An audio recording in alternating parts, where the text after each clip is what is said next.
అందరికీ నమస్కారం. నేను మీ అనంతరామ శర్మ. మనకి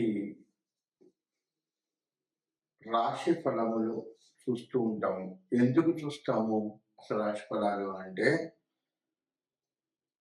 ప్రతి నెల కూడాను ఈ రాశి ఫలాలు చూసుకోవడము, లేదు మీడియాల్లో వినడము, చేయడము చేస్తూ ఉంటాం.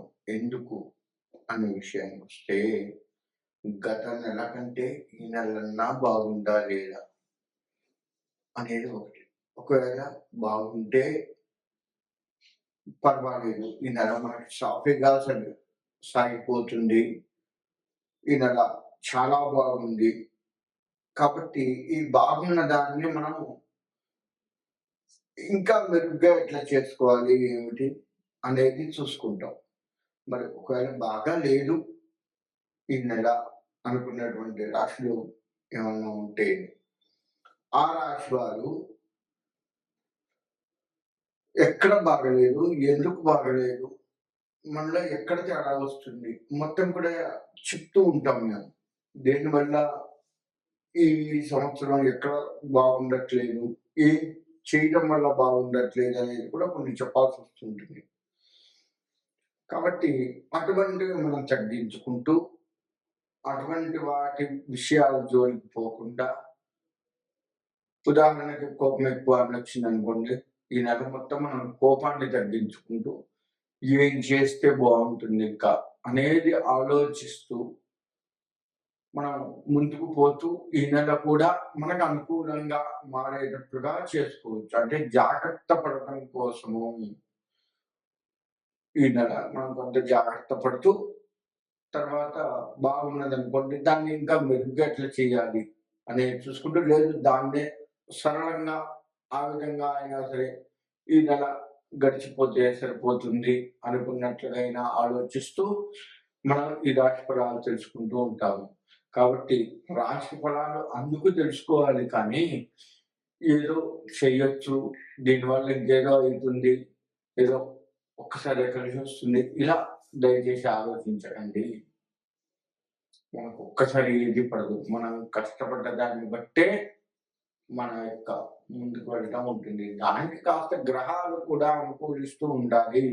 ఆ గ్రహాల అనుకూలత ఉందా లేదా తెలుసుకుంటే, ఒకవేళ లేకపోతే ఏం చేస్తే గ్రహాల అనుకూలత ఉంటుంది అనేది చూసుకుంటూ, మనం దానికి పరిహారాలు, దోష నివృత్తి చేసుకుంటూ, లేదు రెమెడీస్ ఏదైనా చేసుకుంటూ, మనం ఆ గ్రహాన్ని శాంతింప చేసుకొని మనకు అనుకూలంగా ఉంచుకొని ధర్మబద్ధంగా నడుస్తూ, మన రాజకీయం కానీ, ఉద్యోగ వ్యాపారస్తులు కానీ, ఏదైనా సరే చేతి వృత్తులు కానీ, ఇలా అన్ని రంగాల వారు కూడాను దానికి అనుకూలంగా వెళ్తూ మన జీవన ప్రయాణాన్ని కొనసాగించుకోవడం కోసం మాత్రమే ఈ రాశి ఫలాలు చూస్తూ ఉంటాము.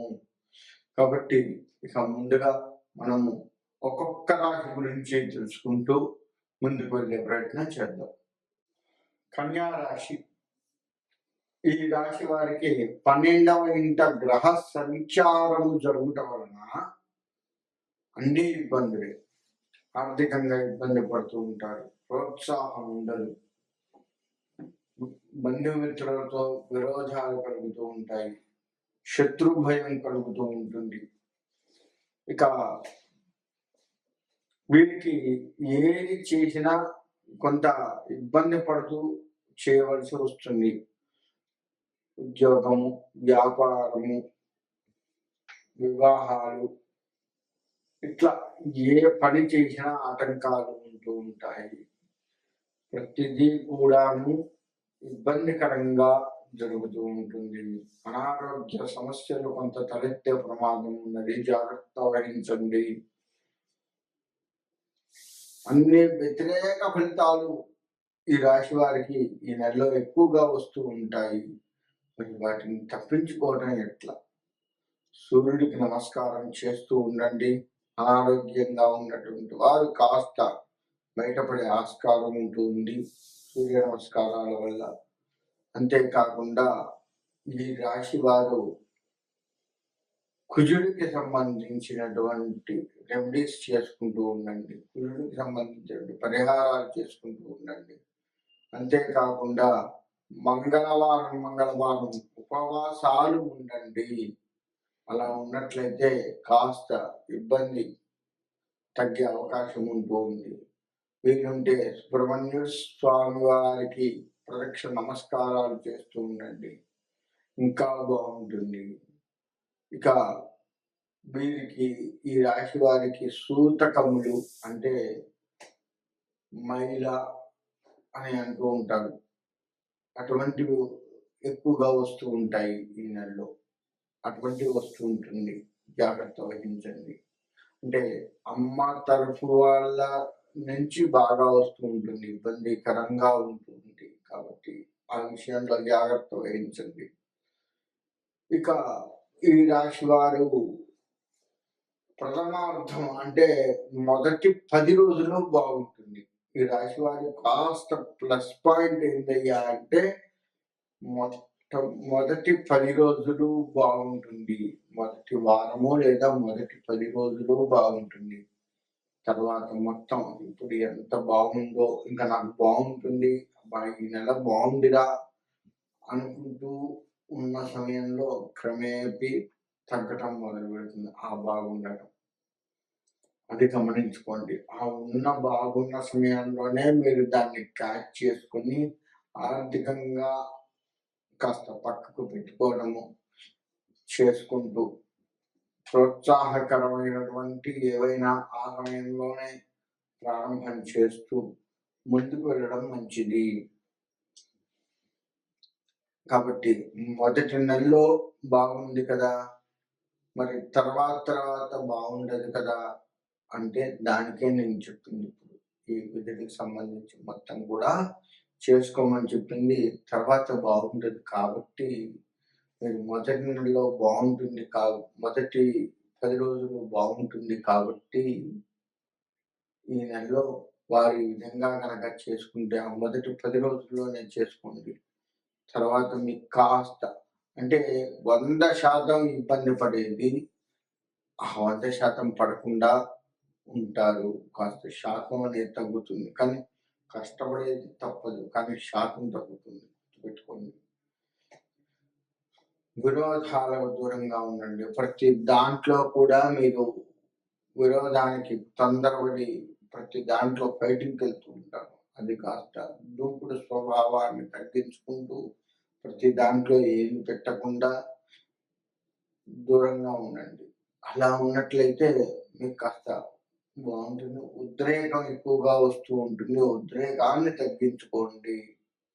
ఆరోగ్యం బాగుండదు. ఆరోగ్యానికి సంబంధించి సూర్యుడికి నమస్కారం చేసుకుంటూ ఉండండి. చదువు అందంత మాత్రమే ఉంటుంది కాబట్టి గట్టిగా చదువుకోండి. వ్యాపారము మొదట బాగుంది, తర్వాత బాగుండదు కాబట్టి తర్వాత ఏం చేస్తే బాగుంటుందో మీరు ఆలోచిస్తూ ముందడుగు వేస్తూ ఉండండి. రాజకీయము ప్రతి దాంట్లోకి మీరు వెళ్తూ ఉంటారు కాబట్టి ఎక్కడో ఎవరో ఒకళ్ళు మీ మీద నిందలు వేసే ప్రమాదం కనబడుతూ ఉంది కాబట్టి అక్కడ జాగ్రత్త వహించండి. రాజకీయ పరంగా కొత్తగా రాజకీయంలోకి రావాలి అనుకున్న వారు ఈ మొదటి 10 రోజుల్లోనే అడుగుపెట్టండి, తర్వాత కాస్త ఆగిపోండి. అంతేకాకుండా అప్పులు చేయవలసి ప్రమాదం కనబడుతూ ఉంది, దాన్ని సరి చేసుకోండి. అలా చేయకుండా ఉండటానికి దారులు వెతుక్కోండి, తద్వారా మీరు బాగుంటుంది. మీకు ఇట్లా ఒకటి కాదు, అన్ని రంగాల వారికి మొదటి 10 రోజులే బాగుంది కాబట్టి మొదటి 10 రోజుల్లోనే మీరు కష్టపడుతూ దానికి సంబంధించినటువంటివన్నీ కూడాను పరిహారాలు చేసుకుంటూ కనుక ముందుకు వెళ్ళినట్లయితే తప్పకుండా తర్వాత వచ్చే ఇబ్బందుల నుంచి మీరు బయటపడతారు. ఆ విధంగా కనుక ముందు మీరు వెళ్తే మీకు అంతా బాగుంటుంది. అందరికీ బాగుండాలి అని ముందుగా ద్వాదశ రాశుల వారికి చెప్పేది ఏంటయ్యా అంటే, నేను ఇప్పుడు చెప్పినట్లుగా మీరు పరిహారాలు చేసుకుంటూ మీ రాశుల రీత్యా మీరు ముందుకు వెళ్ళండి. ఆ పరిహారాలు చేసుకోకపోతే నిజంగా ఇబ్బందులు వస్తాయి. అందులో ఎటువంటి సందేహం లేదు. మన జాతకం మొత్తం కూడా మన జీవితం మొత్తం కూడా జాతకం మీద, ఆ యొక్క గ్రహాల మీద అది ఆధారపడి ఉంది. గ్రహాల అనుకూలత మనకు ఉంటేనే, ఉదాహరణకి సూర్యుడి అనుగ్రహం ఉందనుకో ఆరోగ్యం బాగుంటుంది. చంద్రుడి అనుగ్రహం ఉంటే మనశ్శాంతి బాగుంటుంది. ఇలా ఒక్కొక్క గ్రహం ఒక్కొక్కటి చేస్తూ ఉంటుంది కాబట్టి మన జాతకరీత్యా ఏ గ్రహం బాలేదో దానికి సంబంధించి పరిహారాలు చేసుకుంటూ మీరు ముందుకు వెళ్ళడం ఎంతైనా శ్రేయస్కరం. కాబట్టి ద్వాదశ రాశుల వారు నేను చెప్పిన పరిహారాలు చేసుకుంటూ ముందుకు వెళ్ళి మీ యొక్క జీవితాన్ని తీర్చిదిద్దుకోవాలి అని కోరుకుంటున్నాను. మీ అందరికీ కూడా ద్వాదశ రాశుల వారందరికీ కూడా మీ ఇష్టదైవం, కులదైవాల యొక్క గ్రామ దేవతల యొక్క అనుగ్రహం సంపూర్ణంగా కలిగి సుభిక్షంగా ఉండాలి అని కోరుకుంటూ సెలవు తీసుకుంటాను.